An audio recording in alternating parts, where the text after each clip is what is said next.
नमस्कार दोस्तों, कैसे हो आप सभी। आई होप कि आप अच्छे होंगे, आपकी पढ़ाई अच्छे से चल रही होगी। आज हम 12th के स्टूडेंट्स के लिए फिजिक्स से रिलेटेड वीडियो लेकर आए हैं।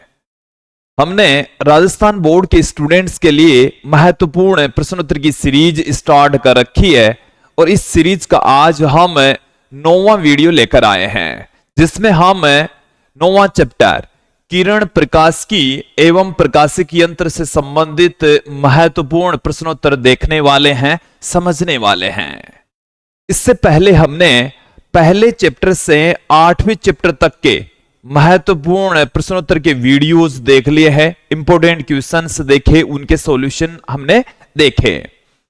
राजस्थान बोर्ड के द्वारा जारी ब्लूप्रिंट के अकॉर्डिंग बोर्ड परीक्षा 2026 को ध्यान में रखते हुए हमने जो महत्वपूर्ण प्रश्नोत्तर का संकलन किया है वो पूरी तरह से ब्लूप्रिंट पर आधारित है। ब्लूप्रिंट के अकॉर्डिंग इस चैप्टर में से 2 वस्तुनिष्ठ प्रश्न पूछे जाएंगे जो कि 1 अंक के होने वाले हैं।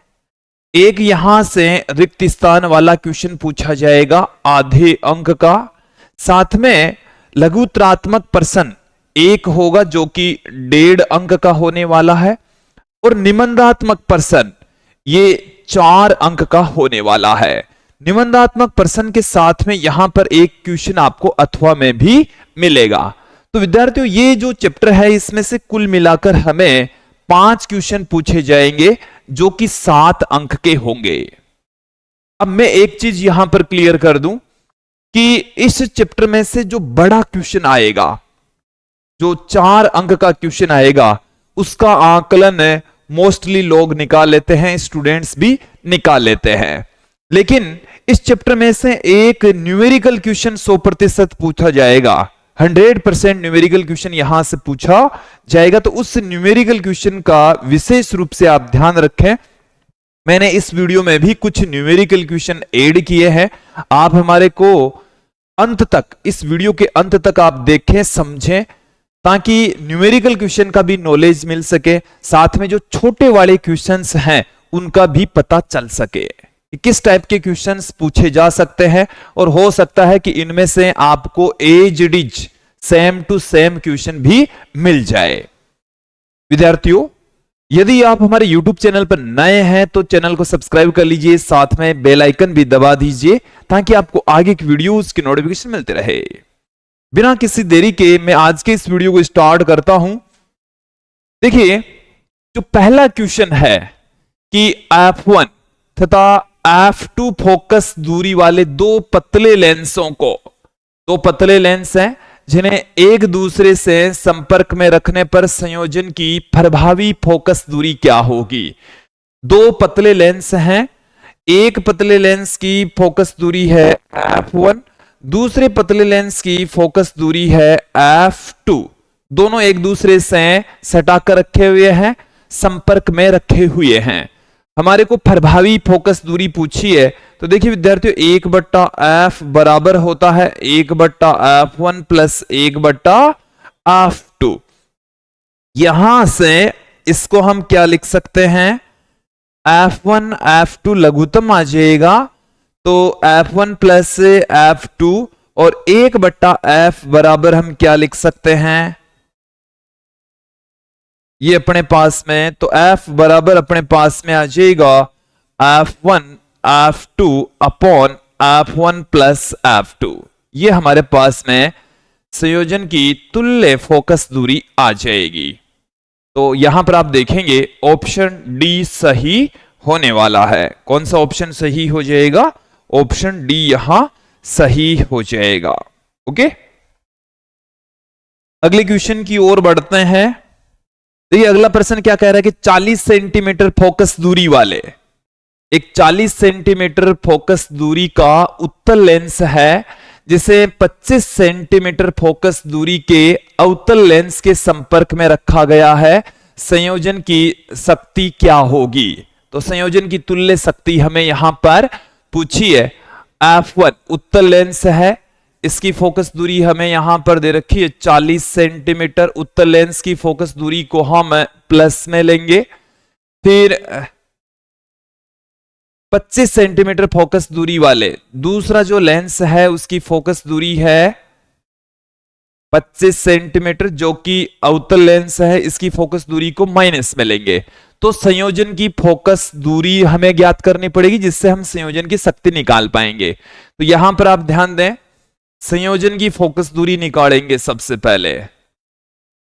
संयोजन की फोकस दूरी, संयोजन की फोकस दूरी तो 1/f बराबर 1/f1 प्लस 1/f2। यहां पर f1 की वैल्यू है 40, f2 का मान है 25। इनका लघुत्तम लेंगे तो हमारे पास में आ जाएगा 200। 200 में 40 से डिवाइड करेंगे 5, ये 8, तो माइनस में 3/200 और f बराबर अपने पास में आ गया है 200/3 विथ नेगेटिव साइन। ये आएगा सेंटीमीटर में। अपन इसको मीटर में कन्वर्ट कर दे तो f बराबर आ जाएगा माइनस में 2/3, ये मीटर में। ये किस में आ चुका है? मीटर में। ये सेंटीमीटर में आया क्योंकि हमने f1 और f2 दोनों की वैल्यू ही सेंटीमीटर में ही पुट की है, इसलिए इसकी फोकस दूरी, तुल्य फोकस दूरी भी सेंटीमीटर में आएगी। मैंने यहां पर क्या कर दिया, 100 से इसको डिवाइड करके मीटर में कन्वर्ट कर दिया। अब तुल्य शक्ति, तुल्य शक्ति, तुल्य शक्ति P बराबर होता है 1/f। f की वैल्यू हमारे पास में माइनस में 2/3, 3 ऊपर चला जाएगा तो माइनस में 3/2, माइनस में 1.5 डायप्टर, ये हमारे पास में आ जाएगा। ओके, ये हमारे पास में क्या आ गया है? तुल्य क्षमता संयोजन की शक्ति। अगले क्वेश्चन की ओर बढ़ते हैं। देखिए, इससे ऑप्शन ए हमारा सही हो जाएगा। अगला प्रश्न क्या कहता है, देखिए विद्यार्थियों, कि प्रकाश की किरण का पूर्ण आंतरिक परावर्तन संभव है। इस चैप्टर में से पूर्ण आंतरिक परावर्तन से रिलेटेड एक क्वेश्चन 100% बोर्ड एग्जाम में आपको पूछा जाना है। पूर्ण आंतरिक परावर्तन क्या है, पूर्ण आंतरिक परावर्तन की शर्तें पूछी जा सकती है, क्रांति कोण की डेफिनेशन पूछी जा सकती है, पूर्ण आंतरिक परावर्तन पर आधारित किसी घटना के बारे में पूछा जा सकता है। ओके, तो इस टॉपिक को आप अच्छे से क्लियर कर लीजिए। तो देखिए, पूर्ण आंतरिक परावर्तन में होता क्या है, एक सघन माध्यम होता है और सघन माध्यम से प्रकाश की किरण विरल माध्यम की ओर जा रही होती है। प्रकाश किरण इस तरीके से जाती है और वो उसी माध्यम में ही वापस लौट के आ जाती है जब आपतन कोण का मान क्रांतिक कोण से अधिक होता है, तो सघन माध्यम में ही प्रकाश किरण वापस आ जाती है। तो किरण है वो सघन माध्यम से विरल माध्यम में जाती है और I का मान IC से बड़ा होना चाहिए। ये वाला जो ऑप्शन बी है वो यहां पर सही हो जाएगा। अगले क्वेश्चन की ओर बढ़ते हैं। अगला क्वेश्चन देखिए हमें क्या कह रहा है कि उत्तल लेंस की फोकस दूरी क्या होगी जिसकी क्षमता प्लस 2.5 डायप्टर है।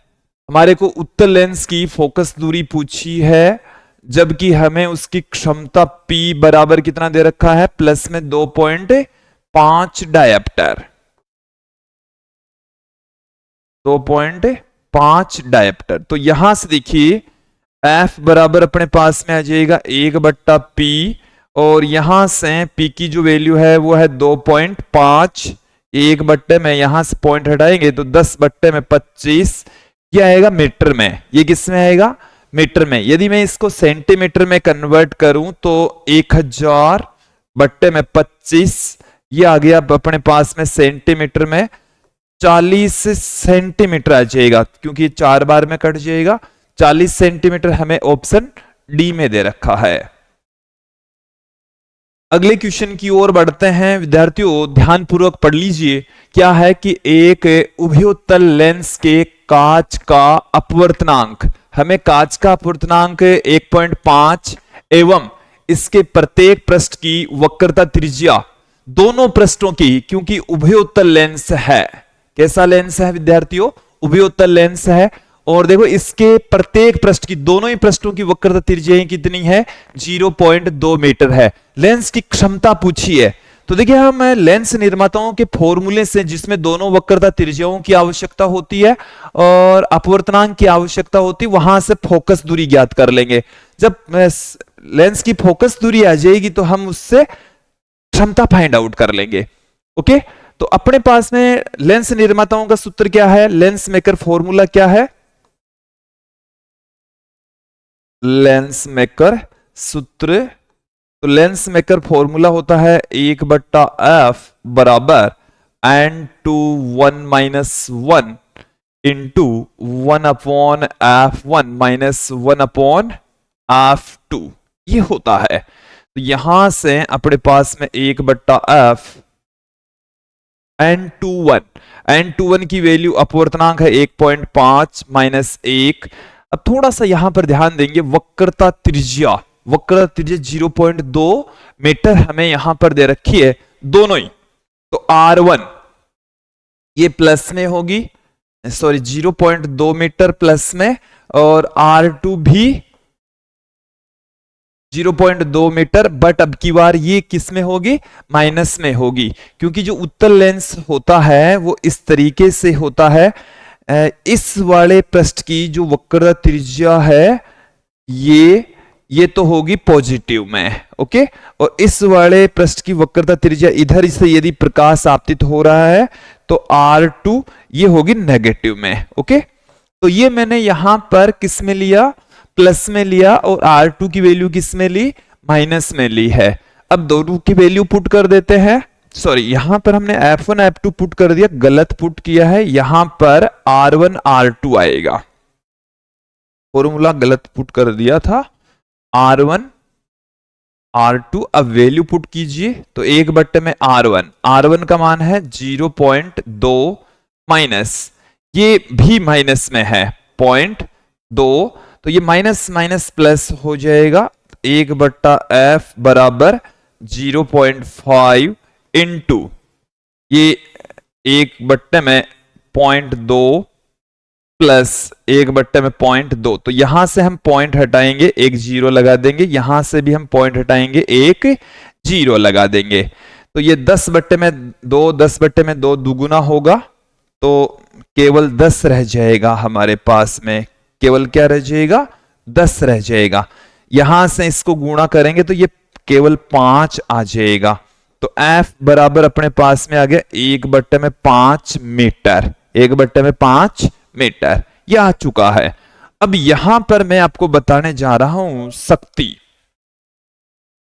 देखिए शक्ति को हम P से रिप्रेजेंट करते हैं, 1/f होती है, और F की वैल्यू है वो है 1/5, 1/5, तो यहां से ये 5 ऊपर चला जाएगा, तो प्लस में 5 डायप्टर आ जाएगा। कितना आ जाएगा, प्लस में 5 डायप्टर, तो प्लस में 5 डायप्टर हमें ऑप्शन डी में नजर आ रहा है। ओके, अगले क्वेश्चन की ओर बढ़ते हैं। दो लेंस जिनकी शक्तियां 4 डायप्टर और -2 डायप्टर दे रखी संपर्क में है, तो उनकी संयोजन की तुल्य फोकस दूरी, संयुक्त फोकस दूरी पूछी है।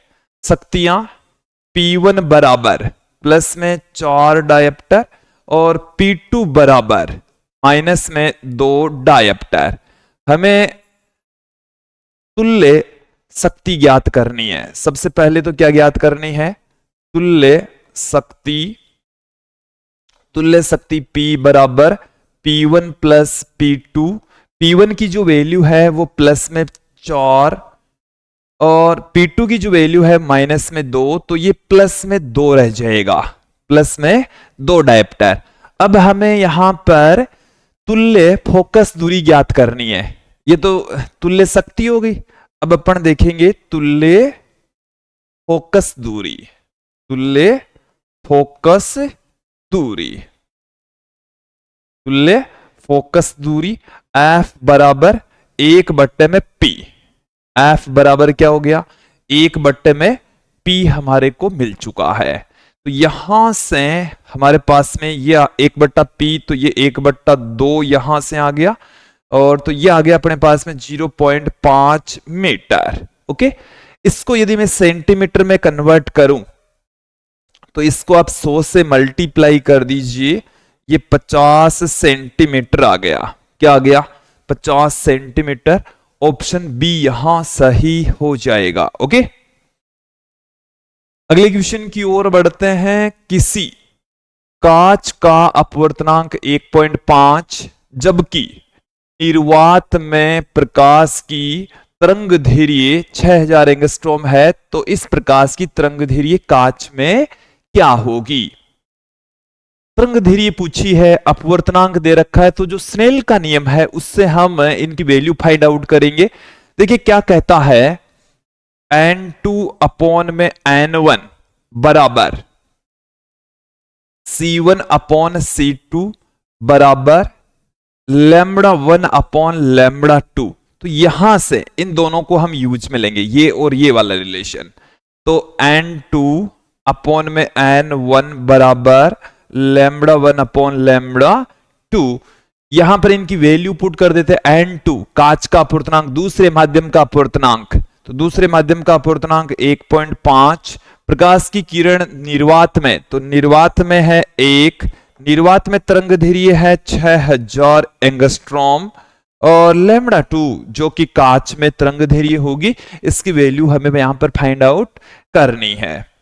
तो लैम्बडा 2 बराबर आ जाएगा हमारे पास में, ये इधर क्रॉस मल्टीप्लाई हो जाएगा या इसको इधर डिवाइड में ले आइए, 6000 एंगस्ट्रॉम बट्टे में 1.5, तो ये आ गया है 4000 एंगस्ट्रॉम। इस तरंग धैर्य की जो वैल्यू है वो हमें मिल चुकी है 4000 एंगस्ट्रॉम। कितना प्राप्त हो गई है? 4000 एंगस्ट्रॉम प्राप्त हो चुकी है। अगले क्वेश्चन की ओर बढ़ते हैं कि यदि सघन माध्यम में आपतन कोण क्रांति कोण के बराबर है तो अपवर्तन कोण कितना होगा? चलिए इसको आप थोड़ा सा समझ लीजिए कि ये हमारे पास में दो माध्यमों को अलग करने वाला पृष्ठ, जिसको हम कहते हैं अंतरापृष्ठ, जिसको क्या कहा जाता है? अंतरापृष्ठ कहा जाता है।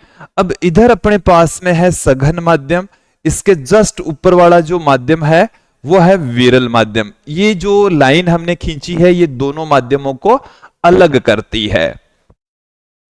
अब कोई प्रकाश की किरण है जो कि यहां से इधर से ऐसे आपतित हो रही है, ऐसे, ये अभिलंब हो गया। ये यहां पर इसका जो आपतन कोण है आई, ये क्रांति कोण के बराबर है। किसके तुल्य है? क्रांति कोण के बराबर। तो ये जो प्रकाश की किरण है ये इस अंतरापृष्ठ के अनुदिश जाती है। यहां पर जो अपवर्तन कोण होता है वो 90 डिग्री होता है। अपवर्तन कोण की वैल्यू कितनी होती है? 90 डिग्री। तो अपवर्तन कोण किसके बराबर होगा? C के बराबर होगा। अगले क्वेश्चन की ओर बढ़ते हैं कि दूरदर्शी के अभिदर्शक का द्वारक बड़ा बनाया जाता है, तो दूरदर्शी की जो आवर्धन क्षमता होती है वो माइनस में F0 अपॉन में F E। तो यहां से आप ध्यान दें, यहां से आप क्लियर कर ले में F0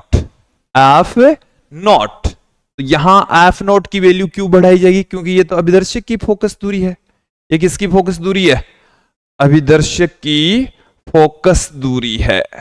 अभिदर्शक की फोकस दूरी है।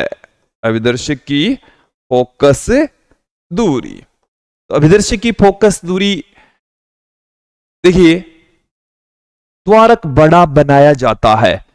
द्वारक का मतलब हो गया उसकी जो साइज है वो थोड़ी सी बड़ी रखी जाती है ताकि आवर्धन क्षमता इंक्रीज की जा सके।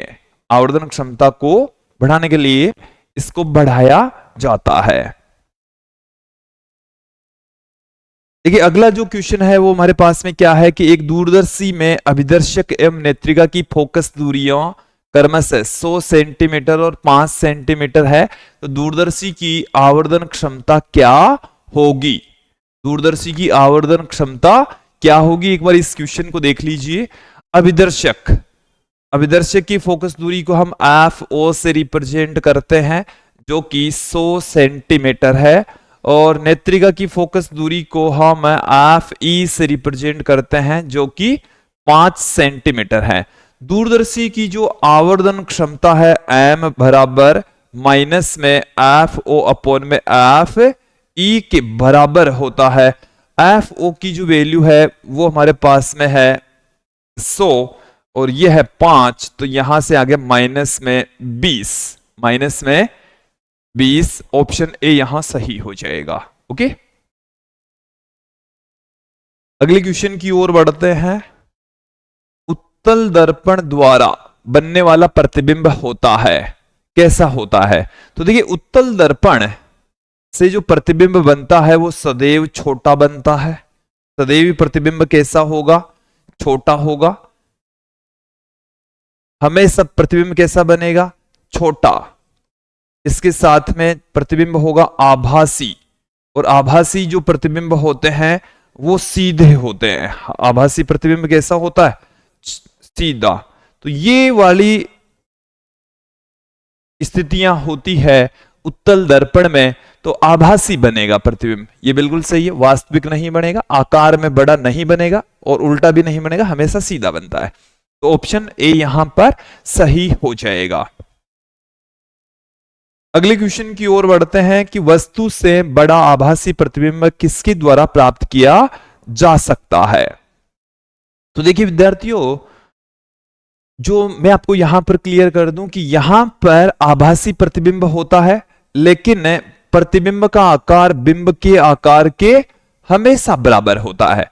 उत्तल दर्पण में भी आभासी प्रतिबिंब आभासी प्रतिबिंब बनता है, लेकिन बिंब हमेशा क्या होता है? छोटा होता है। एक मिनट,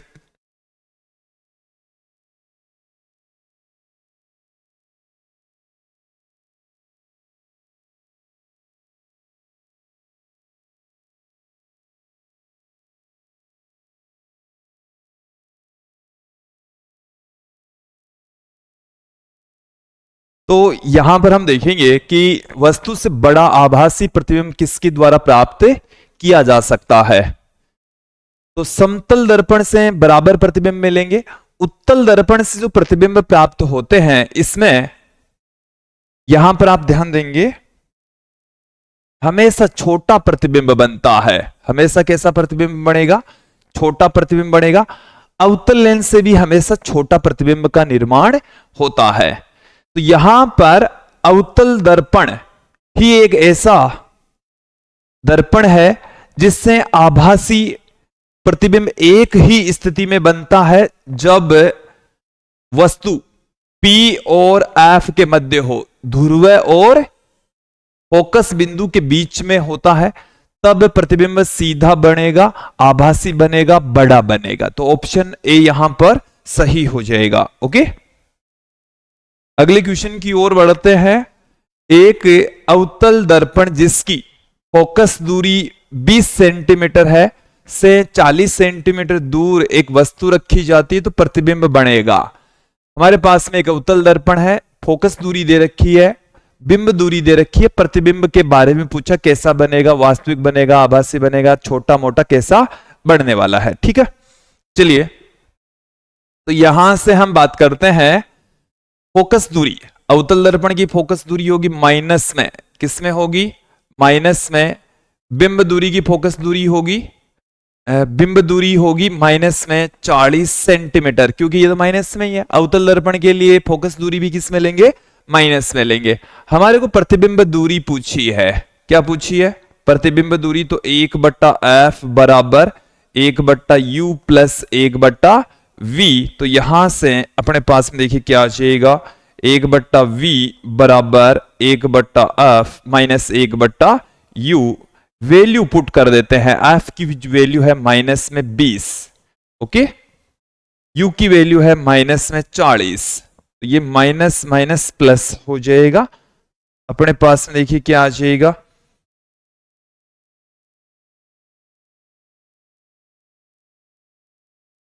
चालीस लघुत्तम आ गया है, तो माइनस का 2 प्लस का 1 माइनस का 1/40 और v बराबर आ गया है माइनस में 40 सेंटीमीटर, माइनस में 40 सेंटीमीटर। ओके, अब यहां पर आवर्धन क्षमता m बराबर होता है माइनस में v बटे यू। तो यहां से अपने पास में क्या आ गया, v की जो वैल्यू है वो है माइनस में 40, u का जो मान है वो हमें क्वेश्चन में दे रखा है माइनस में 40। तो माइनस में 40 से माइनस में 40 कैंसिल हो गया, -1 आ गया। क्या आ गया, -1। नेगेटिव में साइन आया है, इसका मतलब जो प्रतिबिंब है वो कैसा बनेगा, वास्तविक प्रतिबिंब बनेगा। प्रतिबिंब कैसा होगा, वास्तविक। ठीक है, और एक का मतलब हो गया, और वास्तविक प्रतिबिंब कैसे होते हैं, उल्टे। वास्तविक प्रतिबिंब कैसे होते हैं, उल्टे, और वस्तु के बराबर बनेगा। तो देखो वास्तविक प्रतिबिंब बनेगा, उल्टा बनेगा, समान आकार का बनेगा। वास्तविक प्रतिबिंब उल्टा, और वस्तु और प्रतिबिंब दोनों का आकार सेम होगा। ओके, अगले क्वेश्चन की ओर बढ़ते हैं कि वायु में प्रकाश की चाल 3 × 10⁸ मीटर प्रति सेकेंड है। 1.5 अपवर्तनांक वाले कांच में प्रकाश की चाल होगी। अपने को यहां पर इस क्वेश्चन के अंदर जो वेलोसिटी है वो दे रखी है 3 × 10⁸ मीटर प्रति सेकेंड, और अपवर्तनांक 1.5 दे रखा है। तो प्रकाश की चाल हमारे को यहां पर पूछी गई है। क्या पूछा गया है, प्रकाश की चाल पूछी गई है। चलिए यहां पर आप ध्यान देंगे, हम n21 बराबर जानते हैं c1 बटे c2। तो यहां से n2 बट्टे में n1 बराबर हम लिख सकते हैं c1 बटे c2, और कांच में प्रकाश की चाल पूछी है। ओके, तो यहां से इन सब की वैल्यू यहां पर हम पुट कर देंगे। n2 का मान हो गया 1.5, n1 का मान हो गया वायु में 1, c1 वायु में प्रकाश की चाल है 3 × 10⁸, और c2 हमें यहां पर पूछा है। तो c2 बराबर कितना आ गया अपने पास में, c2 बराबर आ गया है 3 × 10⁸ बट्टे में आ गया 1.5। तो c2 बराबर आ चुका है 2 × 10⁸ मीटर प्रति सेकेंड। इसमें भाग लगाएंगे तो ये 2 बार में चला जाएगा। तो 2 × 10⁸ मीटर प्रति सेकेंड, ऑप्शन बी यहां पर सही हो जाएगा। अगले क्वेश्चन की ओर बढ़ते हैं कि प्रकाश की चाल निम्न में से किस माध्यम में अधिक है। देखिए अभी अभी हमने आपको बताया कि c1 अपॉन में c2 बराबर होता है n21 या n2 अपॉन में n1। ये है पहले माध्यम में प्रकाश की चाल, ये दूसरे माध्यम में, ये पहले माध्यम का निरपेक्ष अपवर्तनांक, ये दूसरे माध्यम का निरपेक्ष अपवर्तनांक। तो जो प्रकाश की चाल है जिसको हम c से लिख रहे हैं, प्रकाश की चाल जिसको किससे लिखा जा रहा है, c से पुट किया जा रहा है, ये अपवर्तनांक के व्युत्क्रमानुपाती होती है। किसके व्युत्क्रमानुपाती होती है, अपवर्तनांक के व्युत्क्रमानुपाती। तो जिसका ज्यादा अपवर्तनांक होगा उस माध्यम में प्रकाश की चाल उतनी ही कम होगी।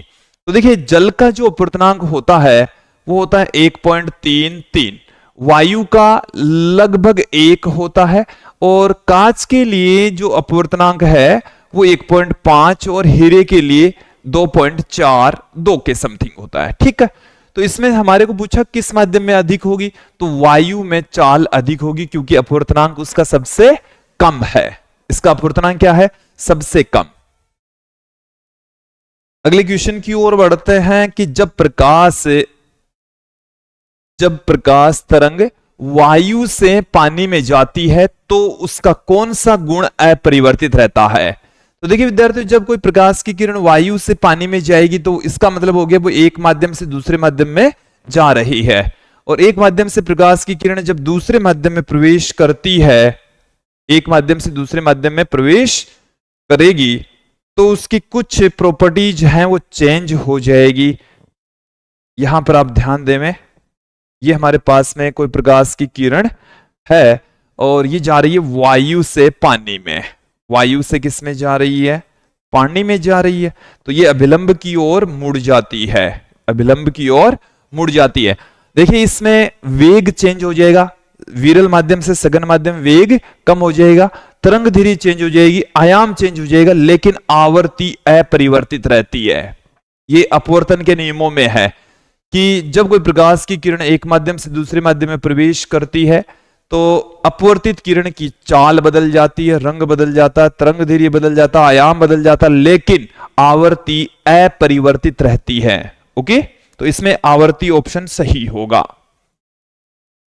क्रांतिक कोण सघन माध्यम में वह आपतन कोण है जिसके लिए विरल माध्यम में अपवर्तन कोण होता है 90 डिग्री होता है। कितना होता है? 90 डिग्री होता है। एक बार देख लीजिए, इसमें प्रकाश की किरण है वो इस तरीके से आ रही है और ऐसे जाएगी, तो इस माध्यम में जो आर का मान है वो कितना हो जाएगा? 90 डिग्री हो जाएगा। जब आपतन कोण का मान किसके बराबर होता है? क्रांतिक कोण के बराबर होता है। तो आपतन कोण ऐसा कोण होता है जिसके संगत विरल माध्यम में अपवर्तन कोण का मान 90 डिग्री हो जाए। अगले क्वेश्चन की ओर बढ़ते हैं। प्रकाशिक तंतु प्रकाश के पूर्ण आंतरिक परावर्तन पर आधारित होता है। प्रकाश के पूर्ण आंतरिक परावर्तन पर आधारित होता है। अगला क्वेश्चन देखिए, एक समतल उत्तल लेंस, समतल उत्तल लेंस का मतलब हो गया एक पृष्ठ तो उसका समतल है और उत्तल लेंस है, इसका मतलब दूसरा वाला पृष्ठ वो उभरा हुआ है, क्योंकि लेंस तो बीच में से मोटा होगा उत्तल लेंस है। तो ऐसा है विद्यार्थियों, आप ऐसा ले सकते हैं, ठीक है, या ऐसा भी ले सकते हैं, ठीक है। अब यहां से प्रकाश की किरण आपतित हो रही है, तो म्यू बराबर 1.6 दे रखा है। वक्र की सतह वक्रता त्रिज्या 60 सेंटीमीटर है, तो लेंस की फोकस दूरी क्या होगी? इसमें एक की जो वक्रता त्रिज्या, इसकी वक्रता त्रिज्या है वो तो हो जाएगी अनंत, फोकस दूरी अनंत, और इसकी वक्रता त्रिज्या हमें दे रखी है 60, और इसकी वक्रता त्रिज्या कितनी है? अनंत, इसकी वक्रता त्रिज्या अनंत, और इसकी वक्रता त्रिज्या हमें दे रखी है 60 सेंटीमीटर। चलिए, इसमें यदि आप R1 का मान इसमें कितना ले रहे हैं? अनंत ले रहे हैं, तो R2 का मान आपको इसमें माइनस में 60 सेंटीमीटर लेना पड़ेगा। यदि ये वाली स्थिति लेकर चल रहे हैं तो R1 बराबर प्लस में 60 सेंटीमीटर और R2 बराबर इंफिनिटी लेना है। तो आप दोनों में से जो भी स्थिति लेकर चल रहे हैं, कोई सी भी स्थिति, यदि ऐसी वाली स्थिति लेना है तो R1 ये वाला आएगा, तो इसकी फोकस दूरी तो वक्रता त्रिज्या कितनी है? अनंत, इसकी वक्रता त्रिज्या कितनी है? 60 सेंटीमीटर, बट इस डायरेक्शन में होगी तो माइनस में लेंगे। और इसमें क्या होगा? ये पहला पृष्ठ ये आ गया, तो इसके लिए प्लस में लेंगे, इस तरफ होगी इसकी वक्रता त्रिज्या 60 सेंटीमीटर, इसकी अनंत होगी, वो उसमें कोई वैसे भी फर्क नहीं पड़ता अनंत में माइनस प्लस का, बट माइनस में होगी, ये होगी किसमें? माइनस में। इस चित्र के हिसाब से, डायग्राम के हिसाब से वैसे कोई फर्क नहीं पड़ता, क्योंकि उसमें कह नहीं सकते कि ये इस तरफ है या इस तरफ है। ओके, अब अपने पास में क्या है? 1/f बराबर 1 n/1 - 1 इंटू 1/r1 - 1/r2, ये अपने पास में फॉर्मूला है। तो n/1 1.6 - 1, R1 की जो वैल्यू है, इनमें से दोनों में से कोई समय ये ले लेता हूं, 1/60 माइनस 1/ अनंत, और 1/ अनंत है ना, ये 0 हो जाएगा।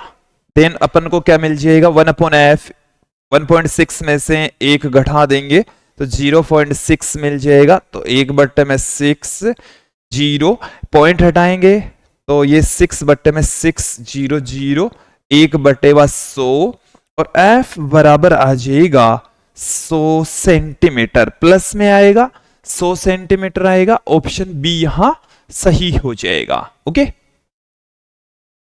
अगले क्वेश्चन की ओर बढ़ते हैं। संपर्क में रखे दो पतले लेंसों की फोकस दूरी 25 सेंटीमीटर और -40 सेंटीमीटर, तो इस संयोजन की क्षमता कितनी होगी? फोकस दूरियां हमें यहां पर दे रखी है। एक लेंस की फोकस दूरी हमें दे रखी है f1 बराबर प्लस में 25 सेंटीमीटर, और दूसरी की फोकस दूरी हमें दे रखी है माइनस में 40 सेंटीमीटर। संयोजन की क्षमता P बराबर 1/f होता है। तो हमें एफ निकालना पड़ेगा। तो 1 में एफ बराबर क्या आ गया, 1 में F1 प्लस 1 में F2, 1 में 25 प्लस 1 में माइनस में 40। ये अपने पास में 200 लघुत्तम आ गया। 200 में 25 का भाग लगाएंगे 8 माइनस 5 माइनस में प्लस में 3 में 200, ये 1/f आया। तो f बराबर कितना आ गया, 200 में 3, ये सेंटीमीटर में आया। तो यहां पर इसको मीटर में कन्वर्ट करेंगे तो 2/3 मीटर में आ गया। तो यहां से हम इसको 2/3, तो 3 ऊपर चला गया, तो 1.5 डायप्टर आ जाएगा। 1.5 डायप्टर। कोई सा भी ऑप्शन नजर नहीं आ रहा? एक बार विद्यार्थियों आप जरूर इसको क्वेश्चन को करके देख लीजिए, कोई दिक्कत हो तो बता दीजिएगा। मेरे हिसाब से तो आंसर 1.5 सेंटीमीटर 1.5 डायप्टर आएगा। आप भी इसको जरूर करके देख लीजिए, कहीं कोई मिस्टेक तो नहीं है। किस कारण से हवा का बुलबुला पानी के अंदर चमकता हुआ नजर आता है? यदि वायु का बुलबुला पानी में है, कांच में है, तो वो पूर्ण आंतरिक परावर्तन के कारण से चमकता हुआ नजर आता है। ओके, तो पूर्ण आंतरिक परावर्तन, देखिए आपको यह ध्यान रखना है, प्रकाशिक तंतु किस सिद्धांत पर काम करता है? तो पूर्ण आंतरिक परावर्तन। वायु में, पानी में या कांच में वायु का बुलबुला चमकता हुआ नजर आता है पूर्ण आंतरिक परावर्तन की वजह से। हीरे का चमकना पूर्ण आंतरिक परावर्तन के कारण से होता है। तो ये सब पूर्ण आंतरिक परावर्तन पर आधारित होते हैं। किसी समतल दर्पण का आवर्धन होता है। देखिए समतल दर्पण में, ये जैसे अपने पास में कोई समतल दर्पण है, तो इसमें जितनी दूर वस्तु होती है, प्रतिबिंब भी उतना ही दूर बनता है। प्रतिबिंब भी उतना ही दूर बनता है। इसमें ये बिंब दूरी और प्रतिबिंब दूरी दोनों बराबर होती है। दोनों ही क्या होती है? बराबर। एक प्लस में तो दूसरी माइनस में होती है। तो m बराबर होता है h डेस अपॉन में h बराबर माइनस में v बटेवा u। तो ये वाली जो वैल्यू है v और u दोनों बराबर होंगे, एक माइनस में एक प्लस में, तो इसका मान आएगा प्लस में 1। तो आभासी प्रतिबिंब बनेगा और आवर्धन क्षमता उसकी 1 होगी। अगले क्वेश्चन की ओर बढ़ते हैं कि उत्तल दर्पण की फोकस दूरी 14 सेंटीमीटर है, तो इसकी वक्रता त्रिज्या कितनी होगी? फोकस दूरी हमें यहां पर दे रखी है 14 सेंटीमीटर। 14 सेंटीमीटर, इसकी वक्रता त्रिज्या कितनी होगी वो हमें पूछिए। तो वक्रता त्रिज्या फोकस दूरी की जस्ट दुगुनी होती है, तो 2 गुणा में 14, और ये अपने पास में आ जाएगा 28 सेंटीमीटर। प्लस में आएगा, ऑप्शन सी यहां पर सही होने वाला है। अगले क्वेश्चन की ओर बढ़ते हैं। एक जादूगर खेल दिखाते समय n बराबर 1.47 अपवर्तनांक वाले किसी लेंस को किसी द्रव से भरी द्रोणिका खुले बर्तन में डालकर अदृश्य कर देता है। तो द्रव का अपवर्तनांक है, द्रव का अपवर्तनांक कितना होगा? मेरी बात को आप ध्यान पूर्वक सुन लीजिए। ये हमारे पास में कोई पात्र है, इसमें कोई ऐसा लिक्विड भरा हुआ है कि इसमें एक लेंस डाला जा रहा है जिसका अपवर्तनांक 1.47 है। इसको इसमें डाल देंगे तो दोनों का अपवर्तनांक जब सेम होगा तो ये दिखाई देना बंद हो जाएगी। तो दोनों का अपवर्तनांक क्या होगा? सेम होगा। ऑप्शन बी यहां पर सही हो जाएगा। अगले क्वेश्चन की ओर बढ़ते हैं कि यदि सघन माध्यम 1 का विरल माध्यम 2 के सापेक्ष, सघन माध्यम 1 का विरल माध्यम 2 के सापेक्ष अपवर्तनांक n12 है और इन माध्यमों के युगल के लिए क्रांति कोण IC है, तो n12 और IC के बीच में सही संबंध क्या होगा? स्नेल का नियम हमें कहता है sin I अपॉन में sin R बराबर n21। इसको n21 को हम n12 भी लिख सकते हैं।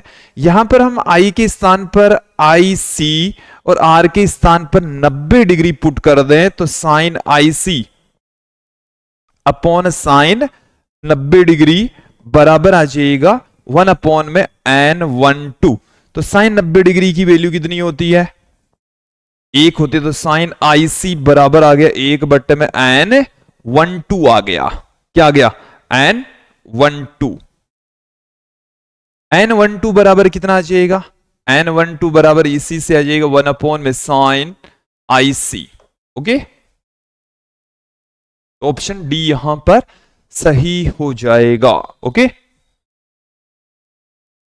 अगले क्वेश्चन की ओर बढ़ते हैं। एक समतल उत्तल लेंस। तो देखिए इसका भी एक पृष्ठ समतल है, एक पृष्ठ उत्तल है, मतलब उभरा हुआ है। मैं उत्तल पृष्ठ की वक्रता त्रिज्या 10 सेंटीमीटर है। लेंस की फोकस दूरी दे रखी है। लेंस के पदार्थ का अपवर्तनांक हमें यहां पर पूछा है। तो एक पृष्ठ है इसका समतल, दूसरा वाला जो पृष्ठ है वो कैसा है? उत्तल। तो यहां पर आप ध्यान दें, ये है R1। तो R1 बराबर हमें 10 सेंटीमीटर दे रखा है। इसकी वक्रता त्रिज्या है R2 जो कि अनंत है। अपवर्तनांक हमें पूछा है, जबकि इसकी फोकस दूरी है वो 30 सेंटीमीटर दे रखी है। इसको भी हम प्लस में लेंगे। 1/f बराबर होता है n21 minus 1 upon R1 minus 1 upon R2 1/f। तो 1 में 30 बराबर n21 माइनस 1। 1 में R1 की वैल्यू हमारे पास में है 10, R2 का मान हमारे पास में है अनंत। तो कितना आ जाएगा अपने पास में? 1/30 बराबर n21 माइनस 1 गुणा में 1 में 10। तो ये यहां से आ गया 10 में 30 बराबर n21 माइनस 1। ये आ गया 1 में 3। 1/3 बराबर आ चुका है n21 माइनस 1। तो n21 बराबर आ गया है 1 प्लस 1/3। तो ये आ गया 4 में 3, जिसको हम 1.33 भी लिख सकते हैं। ऑप्शन सी यहां पर सही हो जाएगा। ओके, अगले क्वेश्चन की ओर बढ़ते हैं। अगला जो प्रश्न है हमारे को क्या कहता है कि एक समबाहु प्रिज्म अल्पतम विचलन की स्थिति में है। यदि आपतन कोण प्रिज्म कोण का 4/5 गुणा है तो अल्पतम विचलन का कोण क्या होगा? देखिए यहां से आप ध्यान दें, आपतन कोण प्रिज्म कोण का 4/5 गुणा है। तो देखिए समबाहु प्रिज्म है तो प्रिज्म कोण उसका 60 डिग्री होगा। कितना होगा? प्रिज्म कोण, जिसको हम ऐसे लिखते हैं, किससे पुट करते हैं? ऐसे लिखा जाता है। ए बराबर है 60 डिग्री। आपतन कोण इस का 4/5 गुणा है। 4/5 गुणा, तो 4/5 गुणा में 60, तो ये आ गया 48 डिग्री। कितना आ गया? 48 डिग्री। अल्पतम विचलन, न्यूनतम विचलन का हमारे पास में एक फॉर्मूला होता है 2i माइनस ए। तो यहां से 2 गुणा में 48 माइनस 60, तो ये 96 माइनस 60, ये आ गया 36 डिग्री। 36 डिग्री हमें प्राप्त हो चुका है। ओके, तो ऑप्शन डी यहां पर सही होने वाला है। ओके, अगले क्वेश्चन की ओर बढ़ते हैं कि कांच 1.5 के उत्तल लेंस के प्रत्येक पृष्ठ की वक्रता त्रिज्या कैपिटल R है। लेंस को जल में डुबो कर रखा जाता है तो जल में फोकस दूरी कितनी होगी? देखिए चेंज हो जाएगी। पहले तो इसकी फोकस दूरी में बात करता हूं निर्वात या वायु में। निर्वात या वायु में 1/f बराबर होता है n21 minus 1 into 1 upon R1 minus 1 upon R2। ये फॉर्मूला होता है। यदि मैं यहां पर बात करूं एयर में तो 1 अपॉन एफ ए, इसको मैं एन जी कांच का बट्टे में एयर का तो हो जाएगा 1 into 1 upon R1 minus 1 upon R2। ये अपने फॉर्मूले के अकॉर्डिंग चले, ये तो वायु में है। ठीक है, अब मैं बात करता हूं, यदि उसी लेंस को जल में डुबो दिया जाए तो 1/F_W ये जल में फोकस दूरी है, जो कि Ng/N_W -1 इससे लिखी जाएगी। देखिए अब भी कांच में ही प्रकाश किरण जा रही है, जल से कांच में जा रही है, तो Ng/N_W 1/R1 -1/R2। इसको मैं दे देता हूं इक्वेशन नंबर 1, इससे मैं दे देता हूं समीकरण 2। अब मैं यहां पर समीकरण मुझे चाहिए वाटर में, तो 1/2 से 1 के अंदर किसका भाग लगा देंगे, 2 का भाग लगा देंगे, तो अपने पास में क्या आ गया, 1/F_A/1/F_W बराबर F_A की वैल्यू तो अपने पास में है Ng/N_A-1 अपॉन Ng/N_W -1, और यहां से ये दोनों कट जाएंगे, मैंने लिखा नहीं है। F_W ऊपर चला जाएगा, F_A नीचे आ जाएगा। अब इन सब में यहां पर वैल्यू पुट कर दें। कांच का अपवर्तनांक है 3/2, 3/2। एयर का अपवर्तनांक हो गया 1 -1। यहां से कांच का अपवर्तनांक 3/2, वाटर का अपवर्तनांक 4/3 -1, ये आ गया। अब यहां से आप ध्यान दें,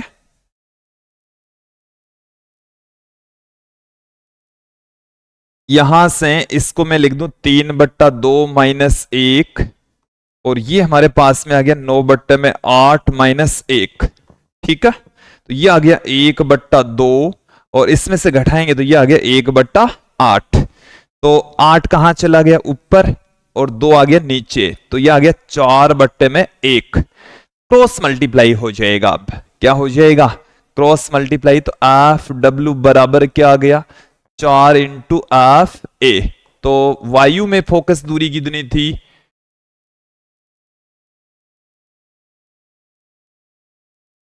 वायु में फोकस दूरी F है, तो उसकी 4 गुना हो जाएगी। तो प्रत्येक पृष्ठ की वक्रता त्रिज्या हमें यहां पर दे रखी है, फोकस दूरी हमारे को यहां पर पूछा गया है।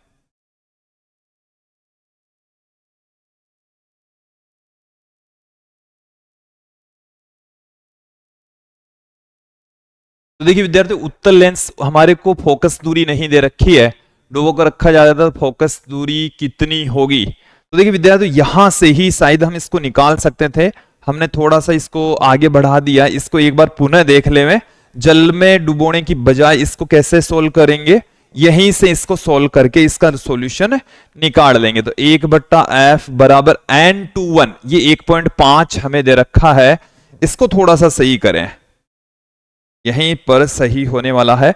Ng/N_W -1, और उत्तल लेंस से दोनों ही R दे रखी है, तो माइनस माइनस यहां पर ये माइनस में R आएगी, तो ये माइनस माइनस क्या हो जाएगी, प्लस में हो जाएगी। Ng का मान हमें 3/2, ये 4/3, ये हमें इस तरीके से दे रखा है -1, ये आ गया 2/R 1/F के बराबर है, तो ये आ गया 9/8 -1 इंटू 2/R।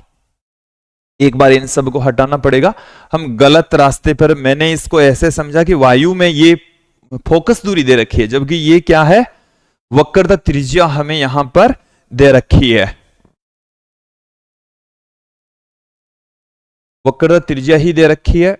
और सीधा इसमें वैल्यू हम यहां पर पुट कर देंगे, तो 1/F बराबर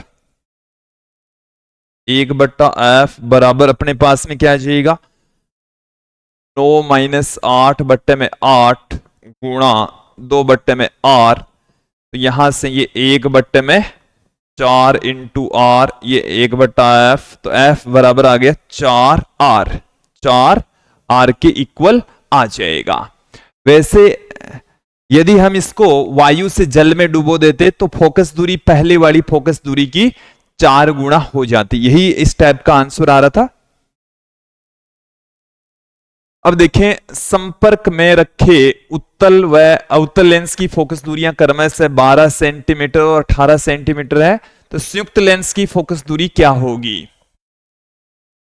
तो उत्तल लेंस की फोकस दूरी प्लस में लेंगे आप 12 सेंटीमीटर, और अवतल लेंस की फोकस दूरी को माइनस में लेंगे, और ये हमें दे रखी है 18 सेंटीमीटर।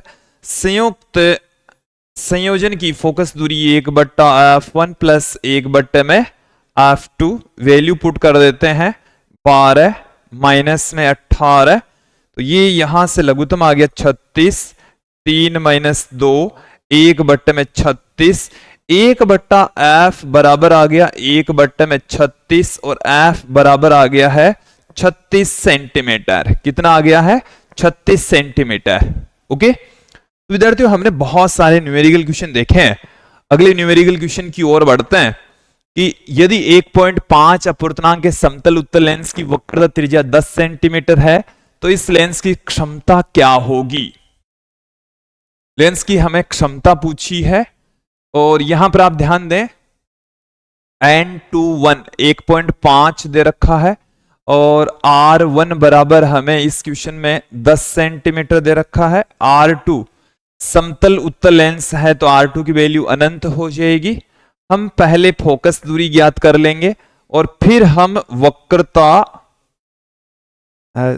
लेंस की क्षमता हम ज्ञात कर लेंगे। तो 1/f बराबर होता है n21 minus 1, 1/r1 minus 1/r2, value रख देते हैं n21 1.5 माइनस 1 इंटू 1/r1 की वैल्यू 10 दे रखी है, R2 का मान अनंत दे रखा है, तो ये तो 0 हो जाएगा।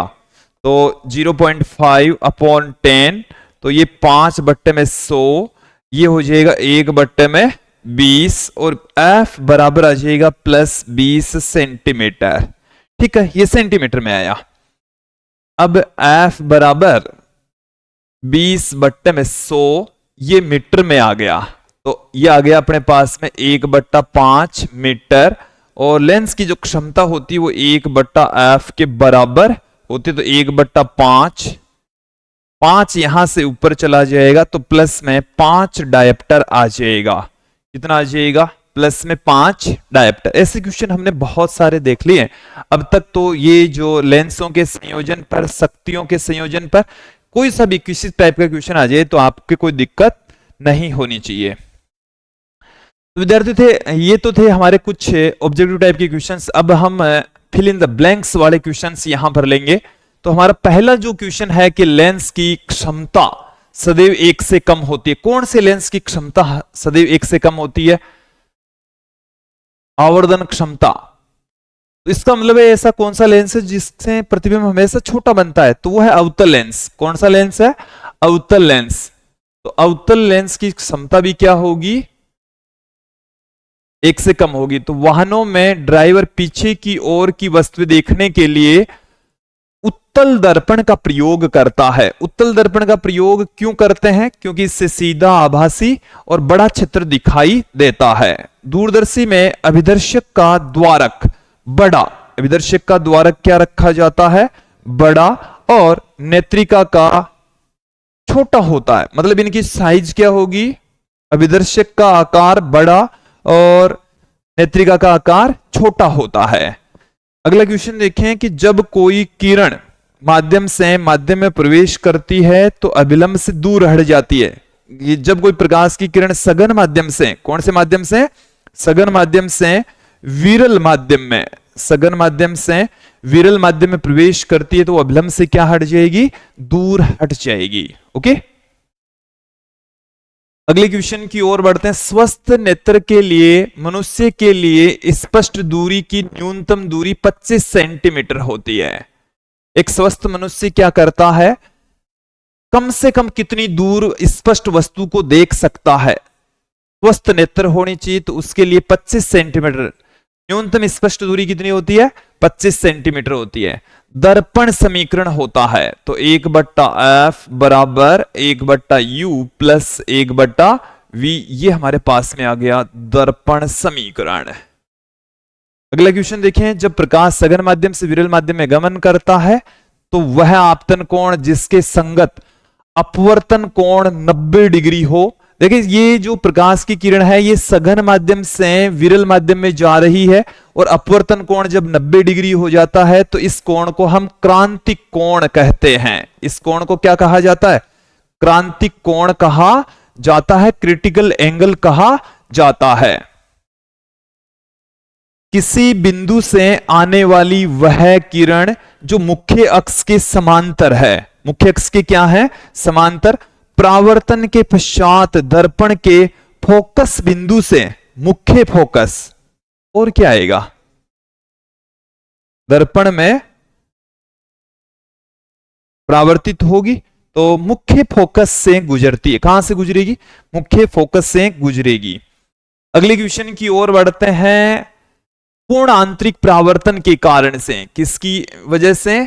पूर्ण आंतरिक परावर्तन के कारण, पूर्ण आंतरिक परावर्तन के कारण कांच में पड़ी दरार चमकती हुई दिखाई देती है। टोटल इंटरनल रिफ्लेक्शन की वजह से कांच में पड़ी दरार चमकती हुई नजर आएगी। लेंस की फोकस दूरी के व्युत्क्रम को लेंस की शक्ति कहते हैं। लेंस की शक्ति या क्षमता, शक्ति या क्षमता कहते हैं। मोटे लेंस से के कारण रंगीन प्रतिबिंब प्राप्त होता है। तो देखिए मोटे लेंस से वर्ण विपतन, वर्ण विपतन एक दोष है और उस दोष की वजह से जो प्रतिबिंब है वो रंगीन दिखाई पड़ता है। लेंस से वहां से वर्ण विक्षेपण की वजह से जो प्रकाश है, दृश्य प्रकाश है, वो अवयवी रंगों में टूट जाता है। तत्पश्चात जो प्रतिबिंब बनता है वो रंगीन बनता है। इस दोष को हम वर्ण विपतन दोष कहते हैं। परावर्ती दूरदर्शी में अभिदर्शक के रूप में अवतल दर्पण का प्रयोग करते हैं। किसका प्रयोग करते हैं? अवतल दर्पण का प्रयोग किया जाता है। विद्यार्थियों ये तो थे फिल इन द ब्लैंक्स वाले क्वेश्चन। एक इस चैप्टर में से अति लघुत्रात्मक प्रश्न पूछा जाएगा जो कि 1.5 अंक का होगा और न्यूमेरिकल क्वेश्चन होगा। चलिए यहां से कुछ न्यूमेरिकल क्वेश्चन सोल्व करते हैं। पहला क्वेश्चन है कि 5000 एंगस्ट्रॉम तरंगदैर्घ्य का प्रकाश वायु से जल की सतह पर आपतित होता है तो अपवर्तित प्रकाश की चाल आवृत्ति ज्ञात कीजिए। अपवर्तनांक हमें दे रखा है। देखिए λ1 अपॉन λ2, λ1 अपॉन λ2 बराबर होता है n2 बट्टे में n1, n2 बट्टे में n1। तो इसमें प्रकाश की तरंगदैर्घ्य, प्रकाश वायु से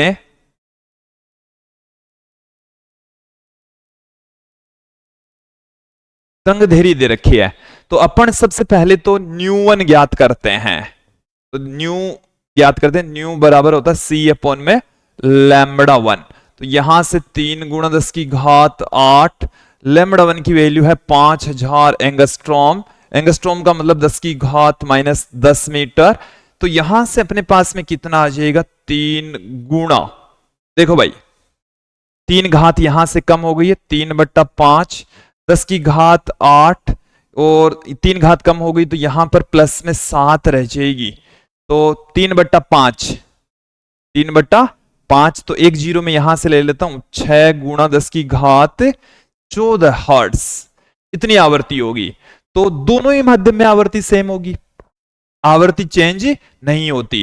तो हमारे को यह पूछा है अपवर्तित प्रकाश की आवृत्ति, तो आवृत्ति तो होगी 6 गुणा 10 की घात 14 हर्ट्ज। ओके, एक हमें पूछे चाल। तो देखिए विद्यार्थियों यहां पर यह है C1, अपने पास में एक फॉर्मूला होता है C1 अपॉन C2 बराबर लैम्बडा। अपने पास में आवर्ती तो है ही, आवर्ती है, अपवर्तनांक है।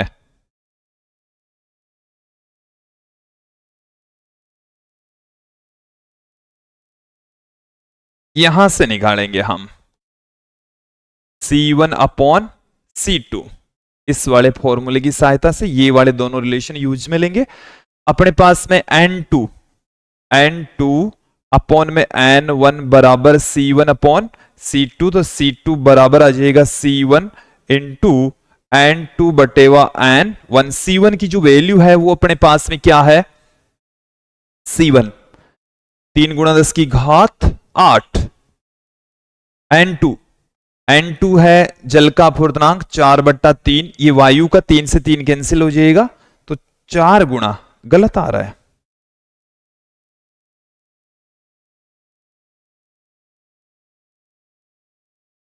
ये यहां हमने क्रॉस मल्टीप्लाई गलत कर दिया है विद्यार्थियों, यहां गलती हो गई है।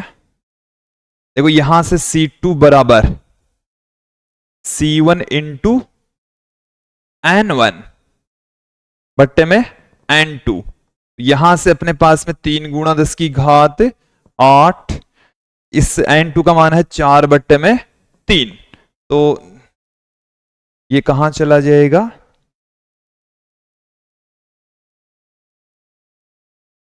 9/4 गुणा 10 की घात 8, 2.25 गुणा 10 की घात 8 मीटर प्रति सेकंड। देखिए मुझे कैसे पता चला गलत हो गया, क्योंकि प्रकाश के वेग से ज्यादा वेग नहीं हो सकता, इसलिए पता चल गया विद्यार्थियों।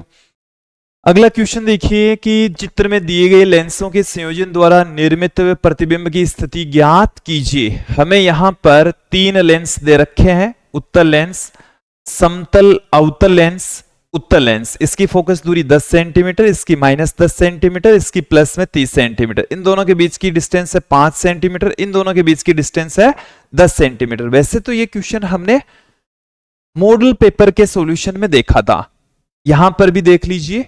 बिंब दूरी हमें यहां पर दे रखी है -30 सेंटीमीटर। सबसे पहले इस लेंस के लिए हम फाइंड आउट करेंगे पहला लेंस, तो यहां पर आप ध्यान दीजिए, पहले लेंस के लिए मैं यहां पर आपको बताने जा रहा हूं। तो U1 बराबर अपन को दे रखा है -30 सेंटीमीटर, F1 बराबर दे रखा है +10 सेंटीमीटर। प्रतिबिंब दूरी तो देखिए 1/f बराबर होता है 1/v माइनस 1/u, तो यहां से 1/v बराबर में पुट कर दूं 1/f माइनस 1/u, तो 1/v बराबर 1/f माइनस 1/u। तो पहली स्थिति के लिए सबके साथ में v1 लगा दिया है ना, तो f1 की वैल्यू 10, u1 का मान है -30, तो माइनस माइनस हो जाएगा प्लस हो जाएगा। 30 यहां से लघुत्तम आ गया, तो 3 + 1 4/30, और v1 बराबर आ गया है 30/4 7.5 सेंटीमीटर। मुझे ये ठीक नहीं लग रहा है, कहां गलती हुई है,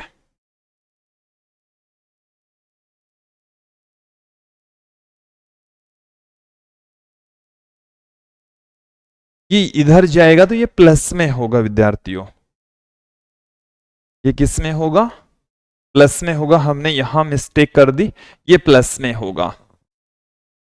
आज गलतियां हो रही है, थोड़ा सा इनको आप सुधार कर ले। में न्यूमेरिकल क्वेश्चन भी हमने थोड़े से ज्यादा दे रखे, यहां पर प्लस में है 1/10 और माइनस में 1/30, 30 लघुत्तम आ गया, 3 - 1 2/30, और v1 बराबर 1/v1 बराबर आ गया 1/15, और v1 की जो वैल्यू है वो कितनी आ गई है 15 सेंटीमीटर।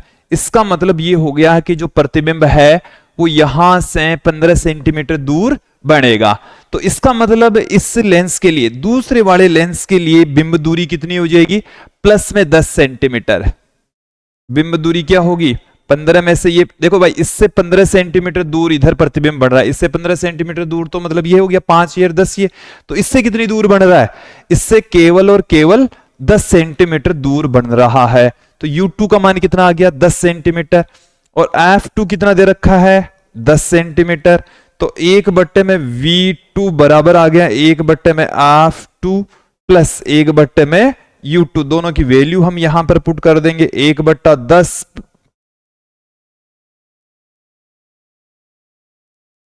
F2 की वैल्यू माइनस में है, F2 की वैल्यू किस में है,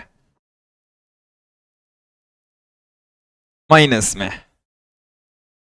तो माइनस में 1/10 प्लस में 1/10, तो ये आ गया 0। तो V2 बराबर आ गया 1/0 और ये आ गया अनंत। कितना आ गया?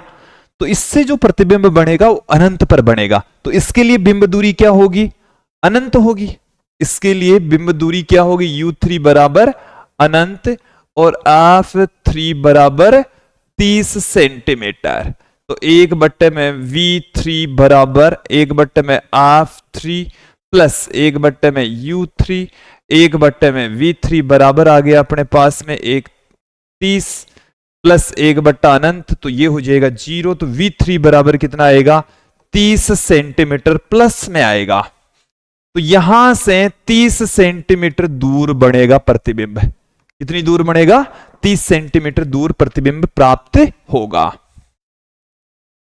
अगले क्वेश्चन की ओर बढ़ते हैं। वायु में रखे किसी बिंदु स्रोत से प्रकाश कांच के किसी गोलीय पृष्ठ पर पड़ता है।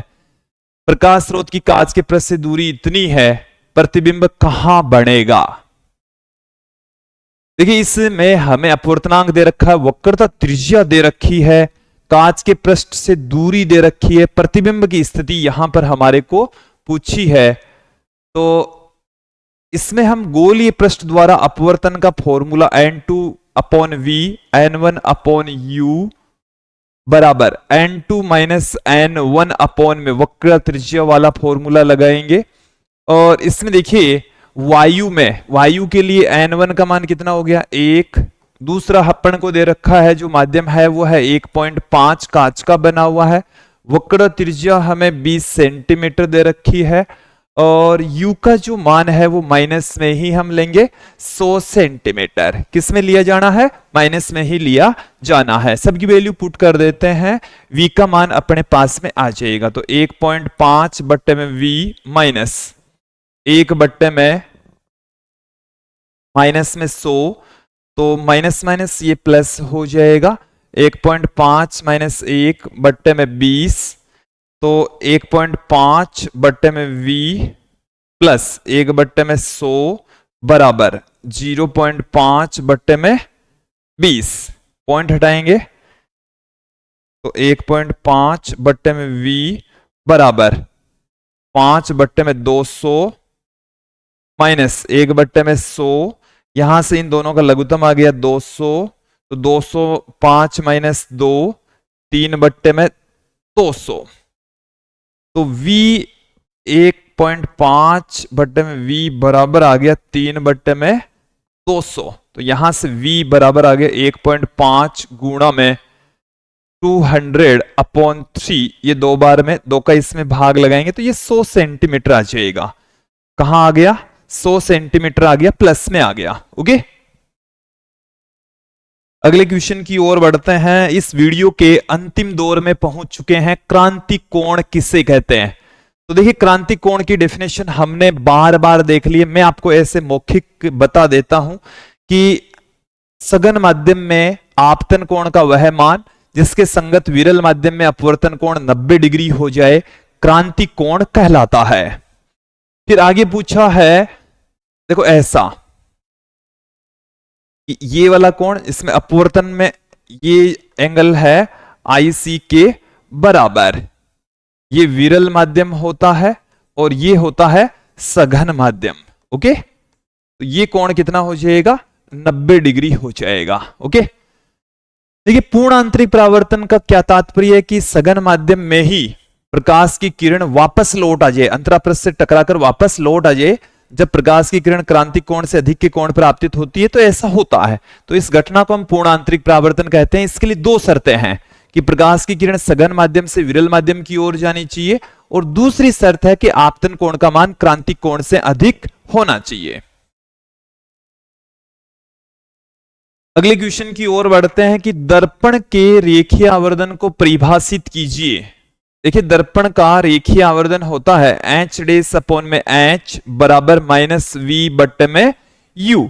प्रतिबिंब की ऊंचाई तथा बिंब की ऊंचाई का अनुपात रेखीय आवर्धन कहलाता है। प्रतिबिंब की ऊंचाई प्रतिबिंब की ऊंचाई तथा प्रतिबिंब की ऊंचाई तथा बिंब की ऊंचाई, बिंब की ऊंचाई का अनुपात, ऊंचाई का अनुपात, प्रतिबिंब की ऊंचाई तथा बिंब की ऊंचाई का अनुपात रेखीय आवर्धन कहलाता है, रेखीय आवर्धन कहलाता है, रेखीय आवर्धन कहलाता है। ओके, अब देखिए मोटर वाहनों के पीछे की वस्तुओं को देखने के लिए कौन से दर्पण का प्रयोग किया जाता है? तो उत्तल दर्पण का प्रयोग करते हैं। कौन से दर्पण का प्रयोग करते हैं? उत्तल दर्पण का प्रयोग करते हैं। क्यों करते हैं? कि इससे जो प्रतिबिंब बनता है वो एक तो सीधा बनेगा, सीधा छोटा बनेगा ताकि ज्यादा चित्र कवर हो सके। सीधा बनता है, छोटा बनता है, ज्यादा चित्र उसमें कवर हो जाएगा। ओके, अगले क्वेश्चन की ओर बढ़ते हैं कि कोई वस्तु 15 सेंटीमीटर वक्रता त्रिज्या के अवतल दर्पण से 10 सेंटीमीटर तथा 5 सेंटीमीटर की दूरी पर है, तो प्रत्येक स्थिति में प्रतिबिंब की स्थिति, प्रकृति, आवर्धन, ये सब कुछ ज्ञात करना है। दो स्थितियां, इस बोर्ड को भी मैं दो भागों में डिवाइड कर लेता हूं। पहले भाग में आप देखें, वक्रता त्रिज्या हमें दे रखी है अवतल दर्पण की 15 सेंटीमीटर, तो माइनस में 15 सेंटीमीटर। फोकस दूरी इसकी जस्ट आधी हो जाएगी, तो माइनस में 15/2 सेंटीमीटर हो गई है। सबसे पहले u का मान हमें इसमें दे रखा है माइनस में 10 सेंटीमीटर। तो दर्पण सूत्र अपने पास में है 1/f बराबर 1/u प्लस 1/v। तो 1/v बराबर हम क्या पुट कर देंगे? 1/f, दोनों ही जगह f लिखने में आ गया। हमें v की वैल्यू चाहिए, तो 1/f माइनस 1/u। तो यहां से आप ध्यान दें 1/v, f की वैल्यू अपने पास माइनस में 15/2, 2 ऊपर चला गया, माइनस u का मान कितना है 10, तो ये माइनस माइनस प्लस हो गया, तो 30 लघुत्तम आ गया। माइनस 2 बार में तो माइनस का 4, 3 बार में आ गया तो प्लस का 3, तो माइनस का 1/30 और v बराबर आ गया है माइनस में 30 सेंटीमीटर। ओके, अपन को पूछा आवर्धन, तो माइनस में v में u होता है। v की जो वैल्यू है वो है माइनस में 30 और u का जो मान है वो है हमारे पास में 10। तो माइनस माइनस तो प्लस हो जाएगा, एक माइनस का साइन फिर भी रह जाएगा, माइनस में 3। तो देखिए यहां पर प्रतिबिंब बनेगा, नेगेटिव साइन है, इसका मतलब वास्तविक प्रतिबिंब बनेगा। कैसा प्रतिबिंब बनेगा? वास्तविक। वास्तविक प्रतिबिंब है वो उल्टे होते हैं, 3 गुना बढ़ेगा, 3 गुना बड़ा प्रतिबिंब बनेगा। ओके, दूसरी स्थिति में हमें u का मान दे रखा है माइनस में 5 सेंटीमीटर। इसी फॉर्मूले के अंदर अपन को पुट करना है 1/v बराबर 1/f माइनस 1/u। f की वैल्यू अब की बार भी वही है क्योंकि दर्पण चेंज नहीं हुआ है, तो माइनस में 15/2, u का मान अपने पास में है माइनस का 5, तो माइनस माइनस प्लस हो जाएगा, 1/v ये तो हो जाएगा माइनस माइनस प्लस, और 15 इसका लघुत्तम आ जाएगा, तो माइनस का 2 प्लस का 3, तो 1/15 और v बराबर आ गया है प्लस में 15 सेंटीमीटर। m बराबर कितना आएगा? माइनस में v/u। v का जो मान है वो है 15 और u का जो मान है वो है माइनस में 5। माइनस माइनस प्लस हो जाएगा, प्लस में 3 आएगा, तो इसका मतलब प्रतिबिंब प्लस में मान आ रहा है तो आभासी बनेगा। आभासी प्रतिबिंब सीधे होते हैं, हालांकि 3 गुना बड़ा प्रतिबिंब प्राप्त हो रहा है। एक और कैलकुलेशन जरूर देख लीजिएगा। ओके, अगले क्वेश्चन की ओर बढ़ते हैं। एक छोटी दूरबीन के अभिदर्शक तथा नेत्रिका की फोकस दूरियां, ये अभिदर्शक की है और ये नेत्रिका की है। दोनों लेंसों के बीच की दूरी ज्ञात कीजिए। आवर्धन क्षमता और दूरी दोनों में आपको बताने वाला हूं। दोनों के बीच की दूरी है वो तो ये होती है दोनों के बीच की दूरी इन दूरियों के परिमाणों के योग के बराबर। तो 192 प्लस 8 200 सेंटीमीटर और ये आ गई 2 मीटर। दूरी तो कितनी आ गई? 2 मीटर। आवर्धन क्षमता हालांकि इसमें पूछी नहीं है, माइनस में एफ नोट अपॉन में एफ ई के बराबर होता है, तो 192 अपॉन में 8, ठीक है, तो माइनस में 24 गुना बड़ा प्रतिबिंब हमें प्राप्त होगा। अब देखिए अपवर्ती दूरदर्शी की तुलना में परावर्ती दूरदर्शी क्यों श्रेष्ठ होता है, तो उसके पीछे रीजन है कि इसमें दो दोष नहीं होते। एक तो वर्ण विपतन दोष नहीं होता, वर्ण विपतन दोष नहीं होता, वर्ण विपतन दोष नहीं होता, नहीं होता है। वर्ण विपतन का मतलब हो गया रंगीन प्रतिबिंब बनता, वो इसमें नहीं बनेगा। एक इसमें गोलीय विपतन दोष भी नहीं होता, गोलीय विपतन दोष भी इसमें नहीं होता, विपतन नहीं होता है। ओके, गोलीय विपतन का मतलब है इसमें मोटाई का कोई चक्कर नहीं है और सामंजस्य आसानी से कर सकते हैं, सामंजस्य आसानी से स्थापित किया जा सकता है। ओके, और विद्यार्थियों यदि आपको इसकी डिटेल्स हैं भाई किस तरीके से पूरी लैंग्वेज कैसे लिखनी होती है, तो उसके लिए आप हमारी एप्लीकेशन पर जा सकते हैं। एप्लीकेशन आपको गूगल प्ले स्टोर पर मिल जाएगी, मैंने इस वीडियो के डिस्क्रिप्शन में भी उसकी लिंक दे रखी है। आप एप्लीकेशन को डाउनलोड कीजिए और वहां से आपको इस चैप्टर से रिलेटेड पूरे सब्जेक्ट से रिलेटेड फिजिक्स केमिस्ट्री इनके हैंड रिटन नोट्स और वीडियोज के कोर्स वहां पर अवेलेबल हो जाएंगे। ये इंपॉर्टेंट क्वेश्चंस की सीरीज भी आपको मिल जाएगी वहां पर, और वहां पर इनकी पीडीएफ के रूप में भी आपको सॉल्यूशन मिल जाएगा। अब देखिए कुछ वो क्वेश्चन जो बोर्ड एग्जाम में 100% पूछे जाने हैं। ये वाला जो क्वेश्चन है वो मेरे हिसाब से इस साल बोर्ड एग्जाम में पूछा जाएगा। यहां पर मैंने लिख दिया 2026 लेंस मेकर फॉर्मूला, लेंस निर्माताओं का सूत्र। आपको संयुक्त सूक्ष्मदर्शी का भी ध्यान में रखना है, हालांकि ये लास्ट ईयर वैसे पूछ लिया गया है। इसके ऊपर भी मैंने लास्ट ईयर का यदि आप वीडियो देखें तो वहां पर 2025 लगा रखा है।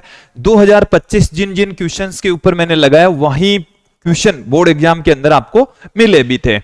इस साल भी मैं उम्मीद करता हूं कि ये जो पहला क्वेश्चन है वो आपको बोर्ड एग्जाम में मिलने वाला है, साथ में ये वाला भी 2026 में ये दोनों क्वेश्चंस आपको अथवा में मिल जाएंगे। ये लास्ट ईयर मैंने इसके ऊपर 2025 लगाया था जो कि 2025 के बोर्ड एग्जाम में आ गया था। विद्यार्थियों आपको वैसे तो क्वेश्चंस किसी को भी छोड़ना नहीं है क्योंकि बारीकी से ये बड़े क्वेश्चन है, और यदि आपने कुछ एक ही क्वेश्चन याद किया या दो ही क्वेश्चन याद किए तो कहीं इधर उधर से दे दिया तो थोड़ी दिक्कत हो जाएगी। इसलिए इसमें किसी भी प्रकार की कोताही ना बरतें, ढंग से तैयार करें, अच्छे से तैयार करें। तो विद्यार्थियों ये था आज का हमारा वीडियो जिसमें 9वां चैप्टर किरण प्रकाशिकी प्रकाशिकी यंत्र से संबंधित इंपोर्टेंट क्वेश्चंस देखें, उनके सॉल्यूशंस देखें। आज के इस वीडियो में इतना ही। नेक्स्ट वीडियो में हम अगला चैप्टर तरंग प्रकाशिकी से रिलेटेड इंपोर्टेंट क्वेश्चंस लेकर लौटेंगे, उनका सॉल्यूशन लेकर लौटेंगे। आज के लिए इतना ही, धन्यवाद दोस्तों।